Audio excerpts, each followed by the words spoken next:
Welcome, and thank you for joining us this afternoon. My name is Amy Cohen, a member of the class of 1985. I am a vice president of the Alumni Board, and I am proud to say I am the co-chair of the Brandeis Women's Network. For those of you who don't know, the Brandeis Women's Network held our kickoff event in June 2019. Our mission is simple: to foster and build connections between Brandeis women. Since June of 2019, our network has grown tremendously. We have a vibrant Facebook group of over 800 Brandeis alumna and mothers of Brandesians, which you can find by searching Brandeis Women, one word, on Facebook. And we have been thrilled to offer a wide variety of programming to the entire Brandeis community, such as today's event with Christy Hefner. Brandeis Women has many events planned for 2021, so I encourage you to check Brandeis's social media and your email for news of these upcoming events. And be on the lookout for an invitation to our virtual holiday party. Before we hear from Christy, I have a few housekeeping matters to share. First, we will be reserving time at the end of the discussion for questions. If you have a question, please post it in the Q&A.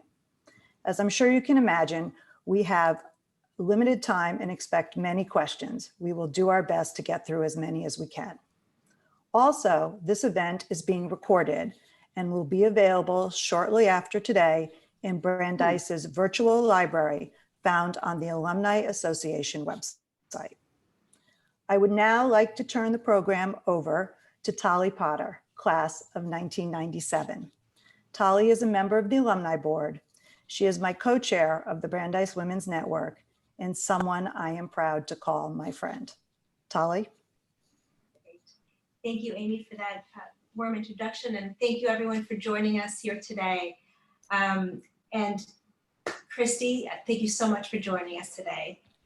So, although Christy Hefner requires no introduction to Brandesians like us, thought I'd share a little bit about your background. Christy Hefner graduated in 1974 from Brandeis, majoring in English and American literature, summa cum laude, Phi Beta Kappa in her junior year. She's a former Brandeis trustee who chaired the Budget and Finance Committee. She chaired as chairman and CEO of Playboy Enterprises for 20 years, the longest serving female CEO of a publicly traded company, where she oversaw the transformation of a domestic publishing-based business into a brand-driven global multimedia company, including being the first national magazine to launch on the web.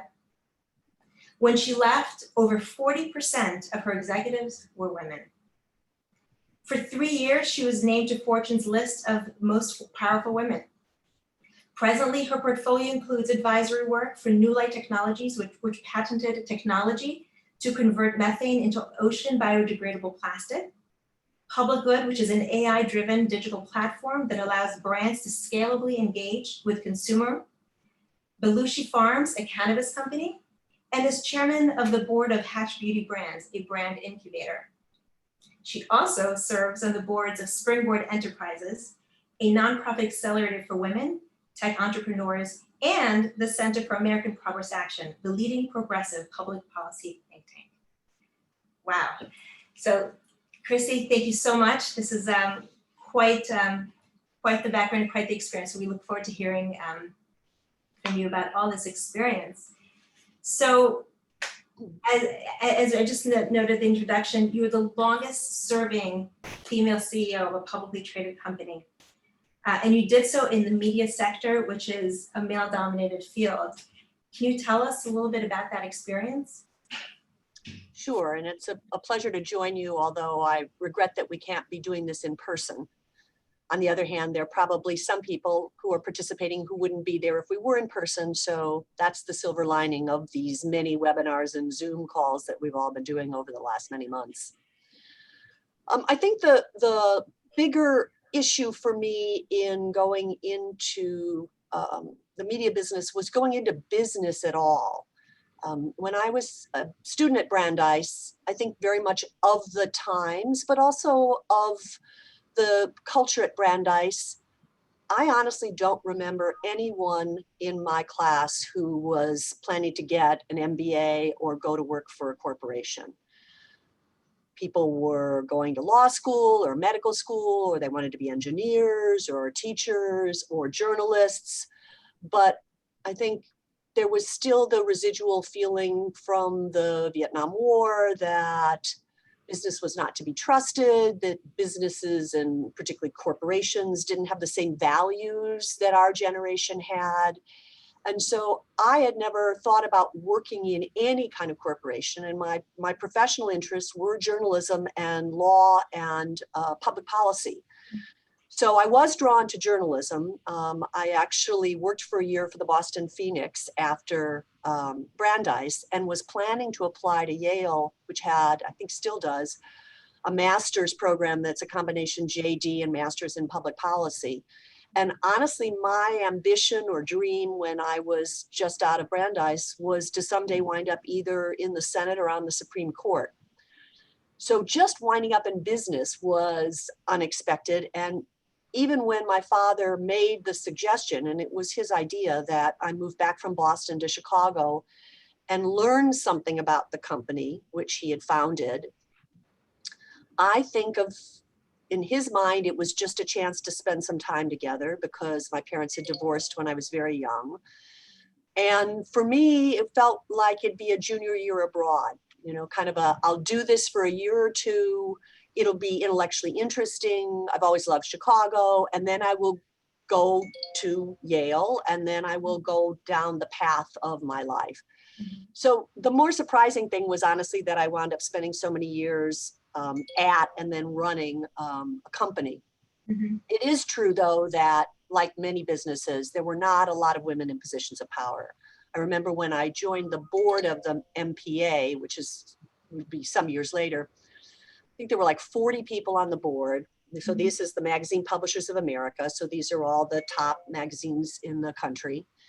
And there were only 2 women on the board, Pat Carbine, who was the publisher of Ms. Magazine, and Gertrude Crane, who was the family CEO of Crane's publications around the country. And at the same time, at Playboy, somewhat ironically, given that it was obviously a magazine targeting men, there were senior women editors on the masthead, even in that period in the 70s where the women of other magazines like Time and Newsweek were literally going to court to get out of the research copy pool where they'd been kind of ghettoized. So for me, the bigger journey, I think, was about just actually learning that, odd as it sounds, but I was young, that there are plenty of people who see business as a force for good and bring their values to their business lives, just as there are plenty of corrupt people in law and medicine. Right. So the women who served on these boards, did you use them as mentors, or did you rely on these women for support in jumping into your role? I never really had a mentor per se, but someone who was very gracious to me from very early on was Katharine Graham. And I was and remained a huge fan of her, particularly because, as I'm sure many of the people on the call know, knowing her story, she was thrust into a position of leadership when her husband, who was the son-in-law of the owner of the Washington Post and had been the publisher, took his own life. And the presumption of the board was that the newspaper and the company would be sold. And she, on her own, decided that that's not what she wanted and that she would step into this role with a little bit of background early in her career as a journalist, but really no business experience. And I'm sure many of you guys have seen the movie, based on her story that Meryl Streep plays her, which is a fantastic film. If anybody hasn't seen, I highly recommend it. But she was very gracious to me and actually gave me a very good advice, which I didn't take, which was to go work somewhere else first, which is actually good advice. And I do give it also to other people who are thinking about going into a business that a father or mother founded. But I wound up in a situation where after being at Playboy for a handful of years in different jobs and actually going on the board, the company got into serious financial trouble. And I went to the board and to my father and suggested, instead of recruiting another president from outside the company, which is what they had done, that I could step in as president, form an office of the president with the then chief financial officer, and we wouldn't lose all the time that you would need to take to do a search, and then for the person to get acclimated enough to build trust to start to make decisions and move forward. And so I wound up, in part through circumstances beyond anybody's control, that sort of making my way at the company rather than having the benefit of working at another company as well. And sounds like from what you're saying, you actually did what many women are criticized for, not taking the leap in jobs where they feel like they don't have all the requisite skills. It sounds like you took that leap and took that chance, and it paid off well. It's a super smart point. I do look back at it and think, WTF? I mean, what was I thinking? You know, I was 29 years old. I didn't even have an MBA. Yes, I'd been there 7 years, but it was unquestionably an example of not knowing everything I didn't know. But it also reinforces, Tally, your point that research has shown that, you know, women will wait until they've done, I think the statistic is something like 70% of the job requirements before they will apply for a promotion. Whereas I think the average for men is somewhere around 30%. And the consequence is, of course, that women wind up not being able to be promoted as often as they should on their potential. They wait to get promoted on their accomplishments, and then you start to lose ground. Right. So on that point, I've read that during your tenure at Playboy, 40% of your executives, over 40% of your executives were women. Yeah. That's a pretty incredible statistic. Was that an intentional move on your part? Was that something that just happened, or how did that? You know, initially it was not intentional. I was trying to build a team as we were turning the company around, and then developing the strategies for growth, the multimedia and licensing strategies. And I was really trying to attract the best people. And I started to discover that there are these extraordinarily talented women who had hit a glass ceiling in larger corporations who I could pick off and bring to us, because I would give them the top jobs. And I did that with my chief financial officer, and I did that with my head of investor relations, and a number of other jobs. And then it takes on a life of its own, because while it's really important for women or any group of people that have been underrepresented, for some of the people in that group to be willing to be the path trailblazer and be the first in the room where it happens, it's also a lonelier path. And so if you can demonstrate to a candidate that, in this case, she will not be the only person who looks like her sitting around the table where decisions are made, that becomes a big positive. And of course, the fact that we had a female CEO only amplified that. And so it became, frankly, a competitive advantage in terms of attracting talent. Right.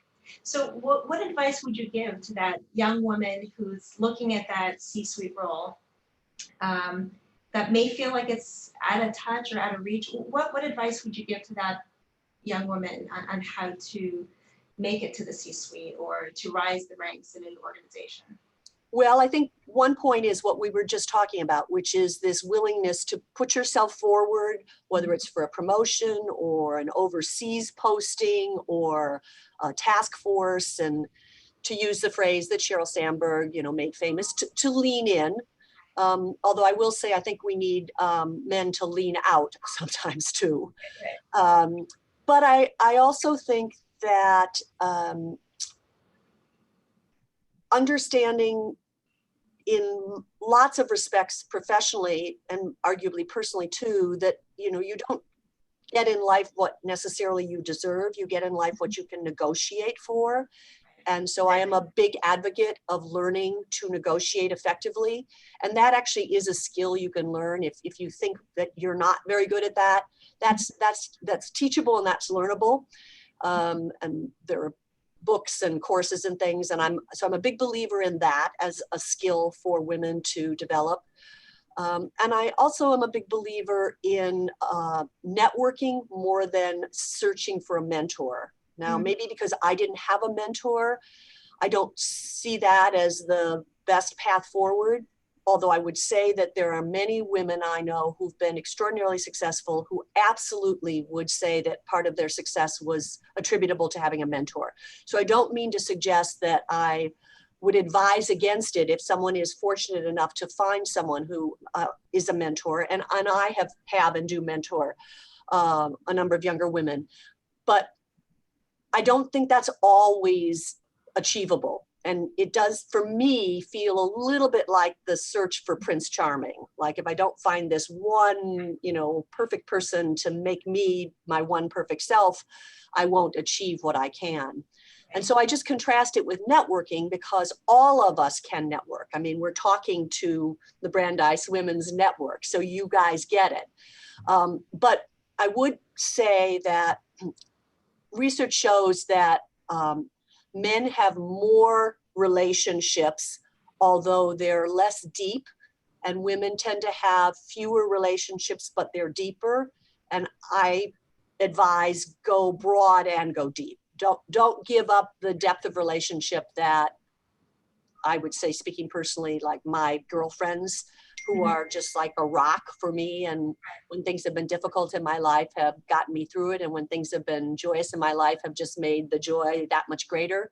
Right. But do network broadly because, the person or people who will be there to help you decide whether you should take a job offer in another city may be different than the people that are there to help you when you're dealing with a work-life balance issue or, an issue of a bad boss or whatever. And so constantly, I just think you can't know too many smart people. And I never want to be at a point in my life where I stop wanting to be out there and engaging with more interesting people and both helping them and learning from them. Right. That's great insight. Are there any things that women should be mindful of what not to do, of things to pitfalls or things to just watch out for? Yeah. Well, I mean, I think effective leadership depends on finding your authentic self. And different people have different styles. And obviously there's there are guardrails for what is professional. Right. But I think within that, even if you look around at people you admire, you can see different styles of management and leadership, and that's fine. And actually, I would encourage you to watch even more closely the people who are failing or are doing poorly or are not admired, because like much in life, you learn more from them. Right. I do think that there is, I tend to avoid, in spite of my recounting certain research, gender-oriented research, I don't stereotype based on gender.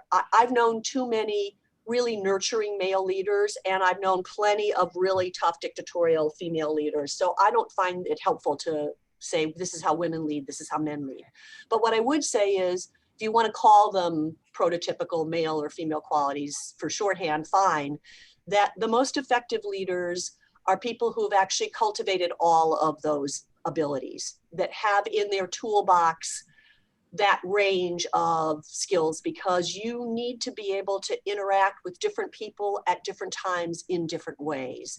Right. And if you're the kind of person who's naturally super nurturing, then you probably need to work on, when the situation requires it, are you going to be able to be more demanding and a little tougher? And if you're conversely someone who actually that's your default mode, you probably are going to need to work on the how can you cultivate the kind of style that is more supportive and delegates and encourages, because the truth is you're going to need all of those skills.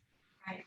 So I'm hearing you say that networking is critical, and that women or people should use, or women particularly, because we're this is a Brandis Women event, women should use the depth of their relationships and also broaden the scope of their network.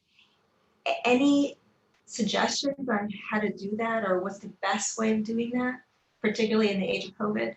Sure. I mean, if you're talking about, what's a good path for, let's say, women to get on, say, for-profit boards, and I'm a co-founder of the Chicago chapter of Women Corporate Directors, which works to get, and we have chapters all over the world, works to get more women on boards and promote good governance through that.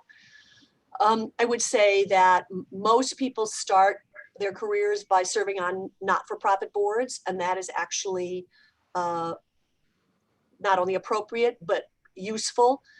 Not all not-for-profit boards are created equal. So if your objective is to benefit from that experience down the line, I would say you want to pay attention to what is the level of person on that board. Are they people in leadership at a range of businesses and professions?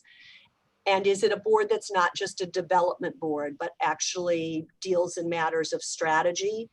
And will you have an opportunity to serve at some point in a leadership capacity, chairing a committee or something? I would also say if you're in a particular field, finding a way to build a reputation within your own industry. I mentioned that I'd served on actually wound up serving on the executive committee for many years of the Magazine Publishers Association. Mm-hmm. I served on the diversity committee for the National Cable Association. So work within your industry also raises your profile and gives people a chance to see you in a setting that is a setting where you're presumably interacting with people in a way that is making a difference. Right. And then finding what your own areas of competence are that are likely to attract a chair of a nominating and governance committee to you. So I do find that, because I help a lot of women in this regard, that sometimes the trap they fall into is, well, I'm smart and I'm accomplished and I want to be on a board. Right. Okay, that's great, but that's sufficient. Right. That's necessary, but not sufficient. It also has to be, well, what is it that I'm bringing to a board? So am I cultivating my experience and expertise and therefore reputation for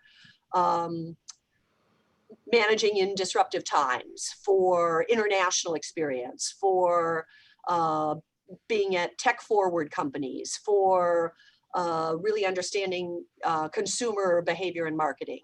Because ultimately, even as boards are moving to a much greater focus on diversity itself, it's still diversity married with skills and experiences that in the aggregate represent diverse thinking. And so you thinking about yourself from the point of view of how the board would see you is, I think, helpful. So what I'm hearing you say is that individuals, the first foray into not-for-profit and for-profit boards is find out what your professional strength is, what your and pursue that, or pursue what your strengths are, and make sure that there's a marriage between the skills that the board needs and your professional skills. Which brings me to, I understand that the election of President Obama inspired you to retire from Playboy to pursue your areas of passion, which with respect to which would be your charitable work. So currently, you serve on an incredibly diverse field of both for-profit and not-for-profit boards. Can you tell us about, and these include companies in the cannabis industry, the think tank, the Progressive Public Policy think tank, and the Incubator for Female Entrepreneurs. How do you select which I imagine you're asked all the time to join different organizations. How do you select which organization is right for you or where to spend your time?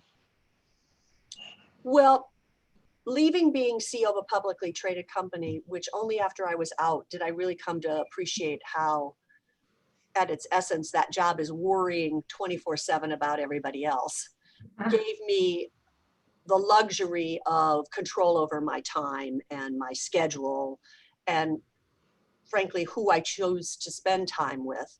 Mm-hmm. And one of my goals, as you alluded to, Tally, was to have more time to spend in the public policy arena, which, as I had mentioned, was an early passion of mine, and to engage, continue to engage, because I'd been on a number of not-for-profit boards before in the nonprofit arena, but also then to be selective about what I did to make a living in the for-profit arena. So on the for-profit side, my criteria is 4 questions I ask myself. The first is, I think about the people that I will be working with, and I ask, are these people I would want to have a long dinner with? Because if I don't really like being with the people, then there's nothing that's going to offset that. That is a luxury when you're in an organization, especially running it, but even in it, you have to work with everybody that's there, and not just your colleagues, but your clients, your business partners, your shareholders. I now have that gift of being able to choose who I work with. So that's the first. The second is, do I find the business interesting? And usually that means that not only do I think that the business and the business model is viable, but also that it's disruptive in some way. I'm just more drawn to people that are more innovative in what they're trying to do than someone who's, got the 5th largest company and something that they've been doing the same for many, many years. Right. The third is, do I believe I will have an impact on that? And that's a combination of the role that I'll have and the dynamic and the culture, as well as the match of my experience and skills with the needs of the company. Mm-hmm. And then the last is, will I learn something new? Mm-hmm. I have become a deep believer in being a lifelong learner. I think it's part of the credo of Brandeis. Mm-hmm. I think it's, along with intellectual agility, maybe the most valuable skill that any person can have in the world that we live in, which is changing in ways we can't even, fathom. Right. So I'm always looking to learn. So that's sort of my criteria on the for-profit side. And then on the non-for-profit side, the one thing I sought out when I left Playboy was the Center for American Progress. I knew John Podesta. I didn't know his co-founders, Neera Tanden and Sarah Wartell, but I had done some things with the CAP before, and I did feel that they were going to be kind of an ideas engine for the Obama administration, because when John and Sarah and Neera had founded CAP coming out of the Clinton administration, it was out of that personal recognition that even when you have a really smart president, it's just hard not to be a captive of the crisis du jour when you're in the White House. And that was in the Clinton years before we had, social media and the kind of constant bombardment of incoming. And so they had set up CAP to be, kind of the progressive version of the Heritage Foundation or the American Enterprise Institute. And I just thought that, not wanting to move to Washington, not wanting to look for a job in the administration, this was a way to really engage, and I have remained committed to them. Mm-hmm. And then I choose not to do very much not-for-profit board work anymore. I choose instead to just engage directly with leadership at not-for-profits. I just find that more satisfying, and it lets me actually do more because it doesn't require me to balance a schedule of a lot of board meetings, not-for-profit board meetings. So that's the way I look at it. Right. And so in thinking about women on boards, there was I don't know if you're familiar with this, but there was a not-for-profit organization called Women on Boards 2020, mm-hmm. Which was an organization looking to make sure that women, the amount of women who sit on corporate boards was below 20%. So the goal was that by 2020, right. At least 20% of boards will be filled by women. Where now it's 2020, and my understanding is it's 22% now is the representation. Yeah. California passed a state law a year ago mandating that every publicly traded company in California must have at least one woman serving on their boards. So I see this as a time of opportunity for women who are looking to pursue this. What advice would you give to women on how to identify these boards, how to get placed? Any thoughts about? Yeah, well, we talked some about some of the things that help in terms of the on-ramp. Yeah. I would say that a board resume is different than an executive resume. So if you are interested, you should reach out to people who are in your circle who would be knowledgeable and let them help you craft what a board resume should look like.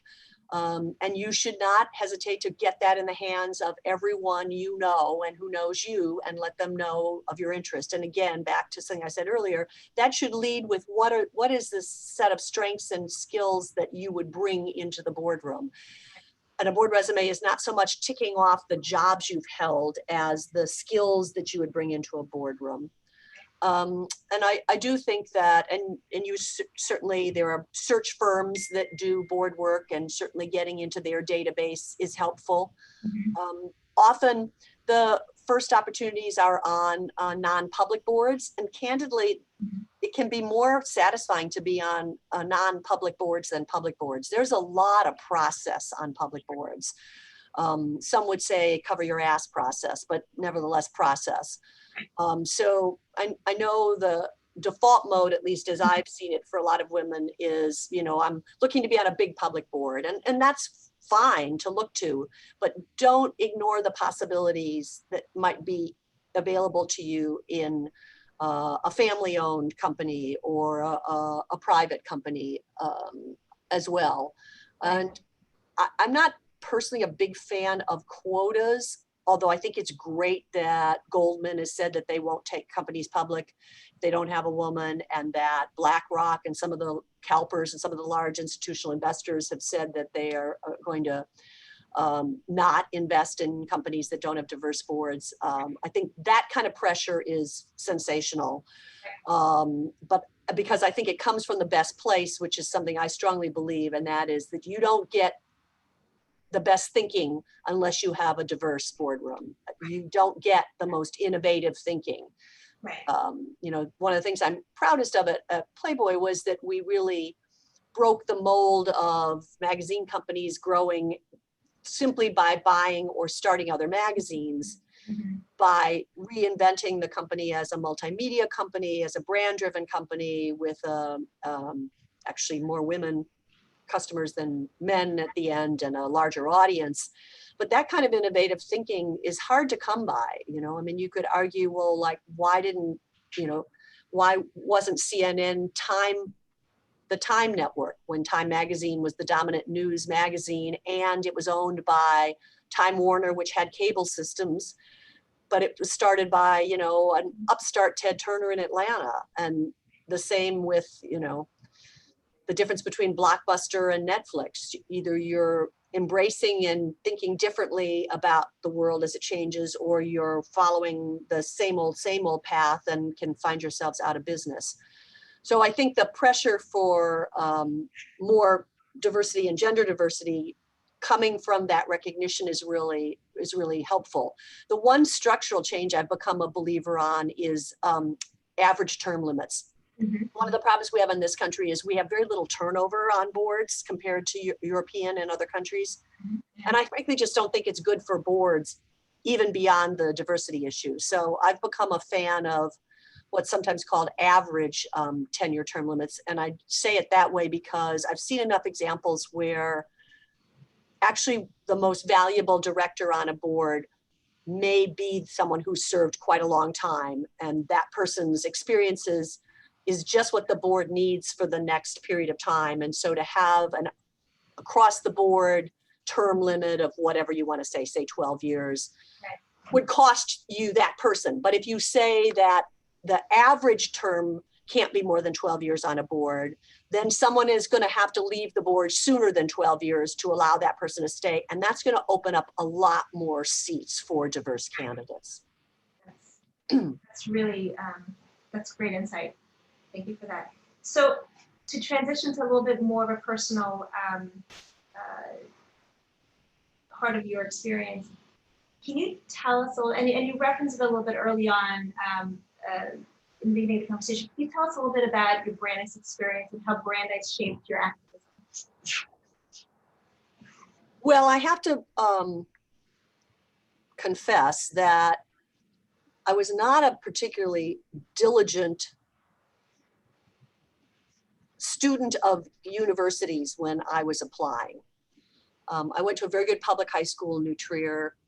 We had a very active guidance counselor program. You know, we all took the PSATs our junior year. And so by kind of early in your senior year, the assumption was you would go meet with your guidance counselor and they would look at your test scores and look at your grades and, you know, look at other things, whether you were played sports or whatever. And then they would say to you, Tally, here are 3 schools, you know, we recommend you apply to. And I kind of assumed that that would happen. And when I went for that meeting, the guidance counselor said, you know, you test very well, and I happen to, you get very good grades. You know, I honestly think, Christy, you could probably get in wherever you apply, so you should apply the places you most want to go, which sounds like a wonderful message, except I had no idea where I wanted to go to school. I did have criteria. I had visited Boston with my family in the late 60s. I just loved the idea of being in an area that had so many colleges and universities. And I also felt that part of college that seemed appealing to me was to live in a different part of the country. I wanted a co-ed school. I wanted a relatively small student body because I really was looking forward to more seminar classes than lectures. And I've always loved music and theater. I spent 6 summers at the National Music Camp in Interlaken. So I wanted a school that was not only an academically well-respected liberal arts school, but that had some music and theater. I actually applied to Wesleyan, which I felt checked all those boxes, and got accepted and planned to go to Wesleyan. And then in the middle of my senior year, they sent an alum to Chicago, and I'm sure other major cities, to just meet the students that were going to be going in the fall. And I remember going downtown with my mother and meeting in some tiny little office. And he said, oh, how did you choose Wesleyan? And I said what I just said about this is what I was looking for. And I volunteered that, you know, I loved the fact that not only, given that it was midway between New York and Boston, was it close to Boston, but that being close to New York, as someone who loved theater, I could imagine sometimes, you know, going to New York and standing in line for, you know, a cheap ticket to go see something in New York.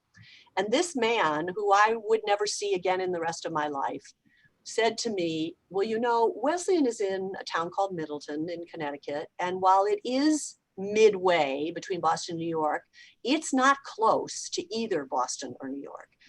And so if you're thinking you're going to have an experience that's rooted in being close to Boston, you're not.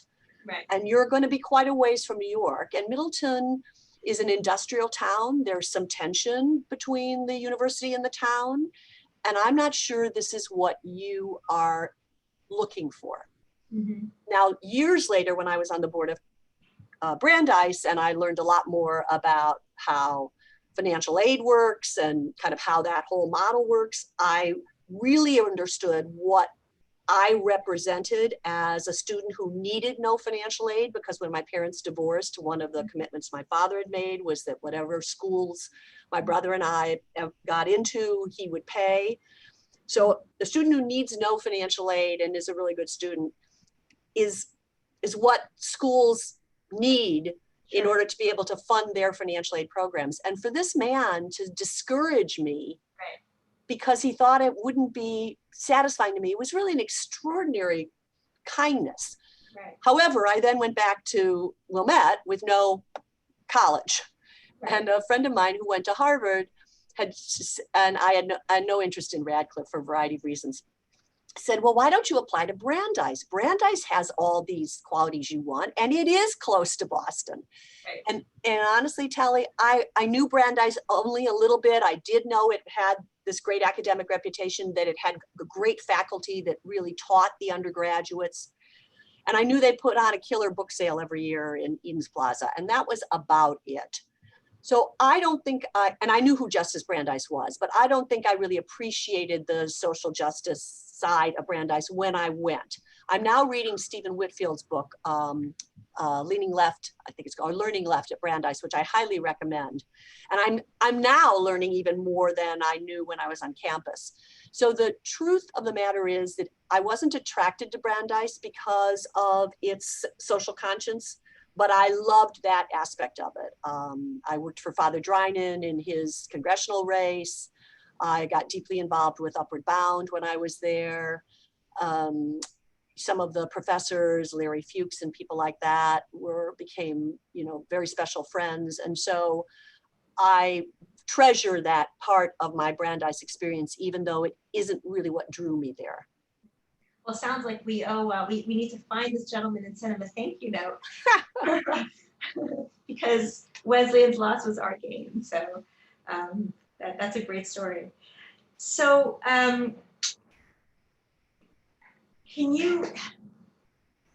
so now we're living through obviously hopefully once in a lifetime experience through COVID. I mean, this is actually an extraordinary time in history in our lives.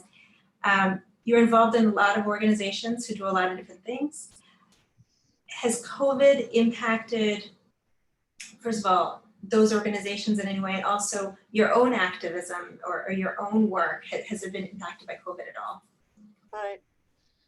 Well, definitely every business that I work with has been impacted, whether it's on the level of, do we ask people to come back to an office on a less dense basis or 2 days a week, or whether it's a supply chain interruption, or whether it's about the fact that the retailers closed and there needs to be a kind of acceleration to e-commerce.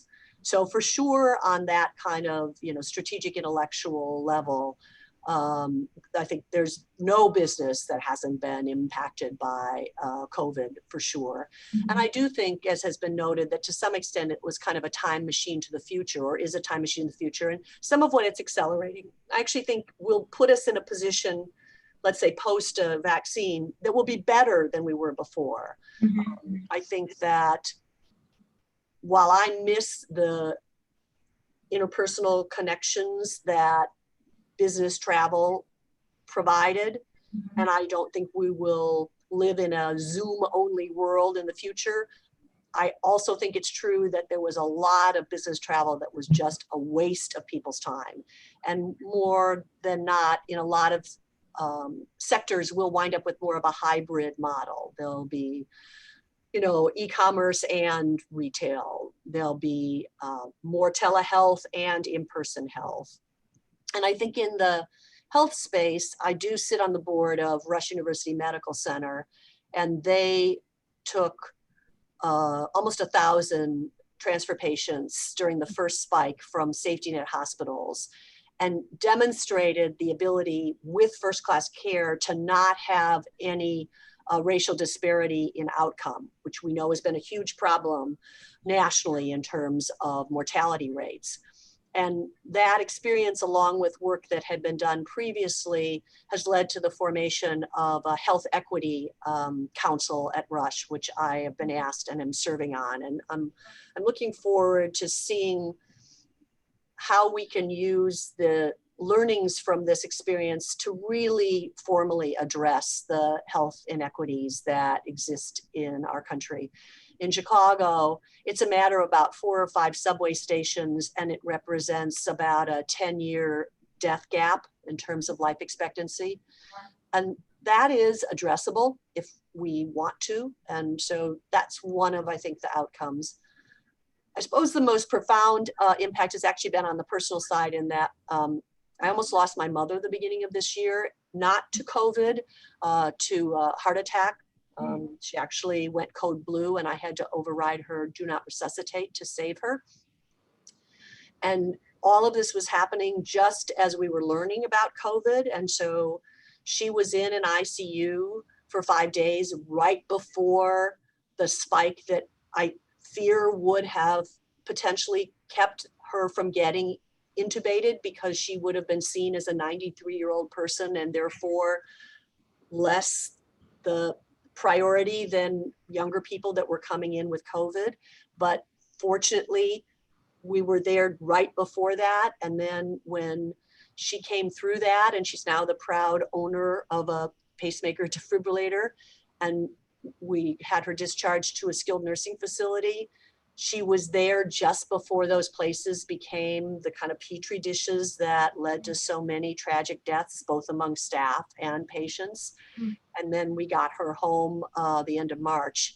And she's actually doing quite well, but I am up and back to Northfield, where she lives almost every day, going to doctor's appointments and dealing with that in the middle of a pandemic. So we do eat at restaurants, but only outdoors. And we did that last night. And I am the person that has to remind her and my stepfather that we wear our masks when the waiter comes back to the table, and then we can take the mask down. And it's a very, constraining world we're living in, especially for an older person who's come through what she's come through. But she's a super smart woman. She, as I've said many times, gets the credit for everything that is best about me, from my interest in politics and giving back, to my love of reading, to my love of entertaining and my good manners and all of that. And I am eternally grateful to have her in my life in this period of time. But it's a hard time for older people who are feeling, because I don't want her in stores and I don't want her places. And so that's probably been the most profound aspect of the whole thing. Well, that was a beautiful tribute to your mother, and we'll have to send her a copy of this recording so she could hear it herself. Fair enough. I got her set up on Zoom so she could occasionally listen in on things. Excellent. That's great. So I'm hearing a theme in throughout this conversation, and I have to ask.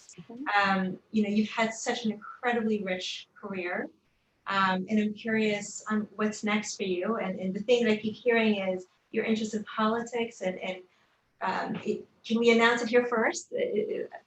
Running for office? I think that ship has sailed. As I shared, I did early in my life think that's what I wanted to do. I've had the good fortune to get to work for candidates for many decades. And some of them didn't win, but were remarkable people who put themselves in the arena and put themselves out there. In this last cycle, I worked on a number of House and Senate races, and I envisioned continuing to do that, not ever running myself. I do think that among the ways the world has profoundly changed from, say, my parents' or grandparents' generation, is that old structure of life being basically 3 chapters. First you learned, then you worked, then you retired, has been permanently upended, and all aspects of that. So we talked earlier, Tally, about being lifelong learners, and I think everybody understands that now. And so I don't know anybody who thinks, okay, I've finished school, that's it with learning. Similarly, though, I think that the idea of retirement as it used to be thought of, like I'm not engaged in anything beyond my golf game and taking a cruise.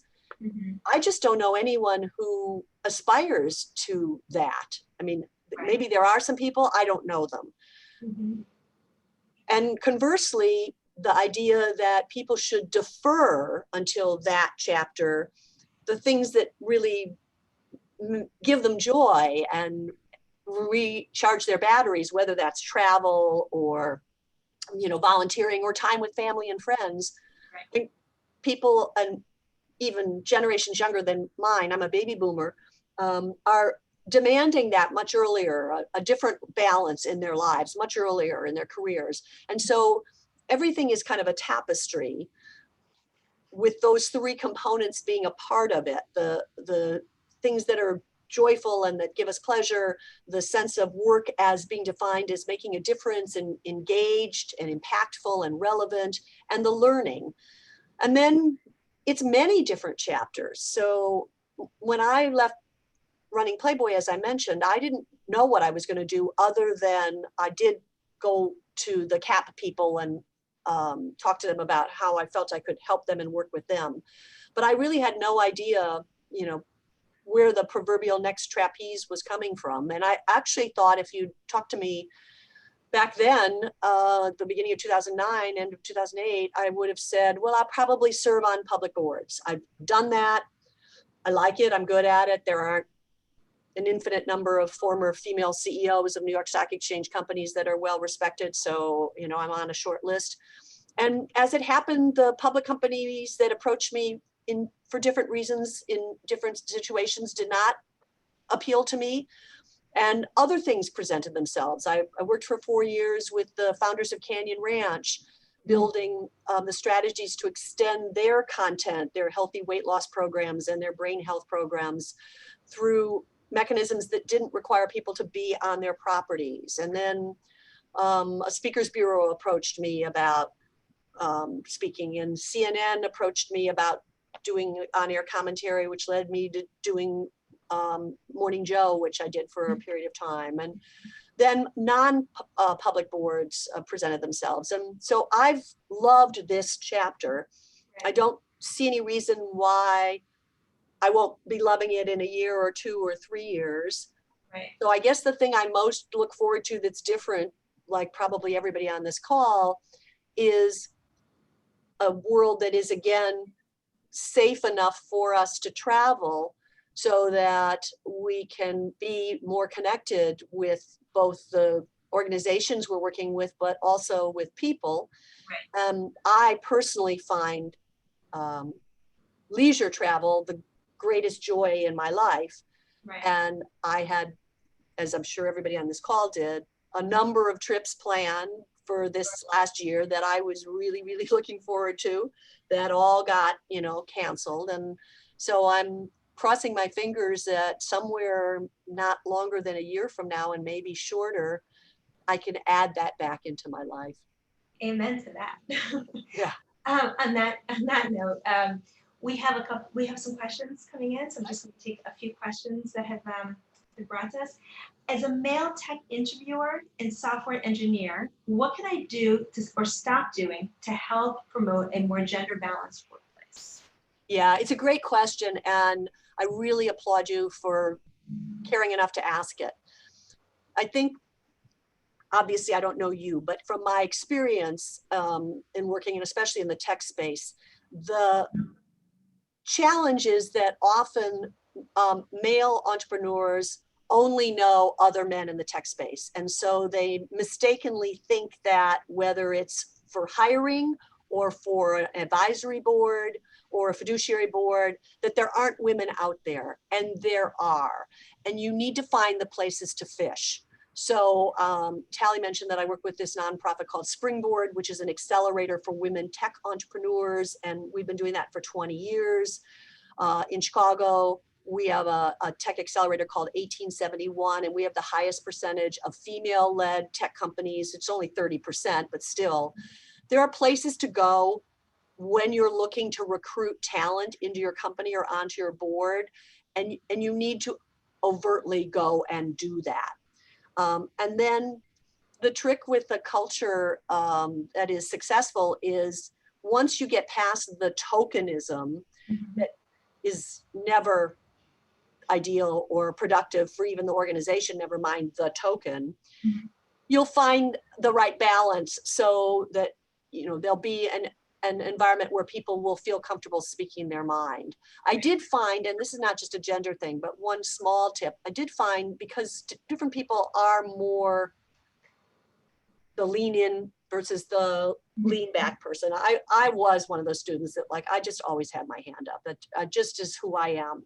But not everybody is that way. So when I was running a meeting, whether it was a board meeting or an executive committee meeting, I made a point of going around the table and asking everyone to speak about the issue at hand and not relying just on the people who leaned in.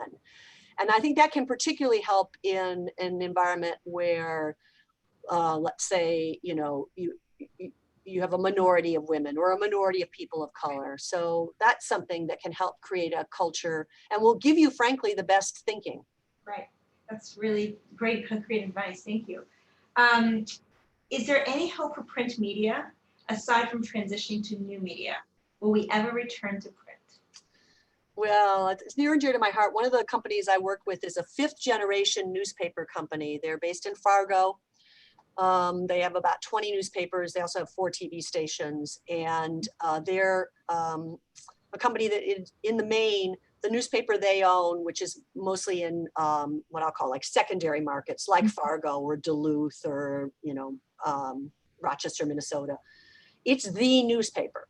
So if they don't survive, there's no one covering the school board or the zoning board, or for that matter, the high school basketball team. Mhm. So I've been working with the 5th generation CEO to try and find the path to, the next generation. But I would say embedded in your question is the solution, which is that it is a path that has to have a robust digital forward strategy to it. But that's not bad if we remember that, the newspaper business is about delivering independent journalism and reporting in the news. It's not beholden to a particular vehicle for disseminating that. Right. So the honest answer is I think there'll be print as long as that can be viable. But I would tell you, for example, in the case of Forum Communications, a company I work with, we almost are not printing 7 days a week at any markets anymore. We're probably printing more 3 days, 4 days a week. But we have a really robust digital offering that is delivering the news in those communities. Mm-hmm. On the book side, from what I see, while the ebook business is robust, the print book business has actually been holding its own. Right. So the honest answer to your question is the print business will survive as long as there are enough print buyers to support it. Right. That's true. One more. What broad changes do you see in the workplace 10 years from now, if at all? Well, I think the things that are early now that have the potential to be profoundly impactful, but we don't really understand them, like artificial intelligence, and data analytics, and even robotics. I don't know enough, and I try and be a pretty good reader, but I don't know enough to know, fast forward to 10 years out, what does that look like? I've become hooked on this new series Next, which is about kind of the dystopian view of what would have happened if a tech company had created and then lost control of a generation of artificial intelligence beyond a Siri type interface that could educate and upgrade itself. So if you want to see the dark side of what might be the future, watch it. If you don't need any more darkness, don't. I think there's a lot to be hopeful about. Tom Friedman is a friend, although we did not know each other at Brandeis, but we met through Brandeis when the International School of Finance was being formed, and we both were helpful in working with Pete Petrie on that. And I do think the themes of Tom's book, the interconnectedness, the flatness of the world, I think those are accelerating and they're positive, and that bodes well for the exchange of progress, whether it's a vaccine or whether it's around e-learning. And so I'm fundamentally an optimist. I am about politics, even when I'm disappointed. I am about relationships, and I'm divorced, so that doesn't always work. And I am about the world. So I'm an optimist about where we'll be in 10 years. Wow, great. Chrissy, this has been an amazing conversation. Thank you so much. So what I'm hearing you say and what I've heard for the past hour is have confidence or to step outside and ask the ask, or negotiate for yourself. Don't be afraid to reach out. Network. Pursue the areas, know thyself and know what you're good at, what your strengths are, and market those, both in the corporate arena and also on the not-for-profit arena. And reserve time for passion, right? Does that sum up what? It's an excellent summary, Tally. Thank you. I've enjoyed the conversation. Thank you so much for taking your time, and happy belated birthday. Thank you. Be safe and be well. You too. Thank you for everything. Bye-bye. And now to Amy is going to close off. some closing remarks? Thank you, Christy. This was so interesting. And thank you to everyone for attending. I hope you all found it as engaging as I did. Just a reminder, this event is being hold on. Just a reminder, this event is being recorded. If you've signed up for the event, you'll receive an email with a link to the recording. And for others, it will be available on the virtual library located on the Brandeis Alumni Association. So please, if you know people who want to hear it, let them know where to find it. As I mentioned earlier, the Brandeis Women's Network, as well as the Brandeis Alumni Association, has many events coming up. And we look forward to seeing you at them. So please, please, please check your social media and check your emails. And most importantly, be well and be safe. We wish you a good rest of the day. Thank you.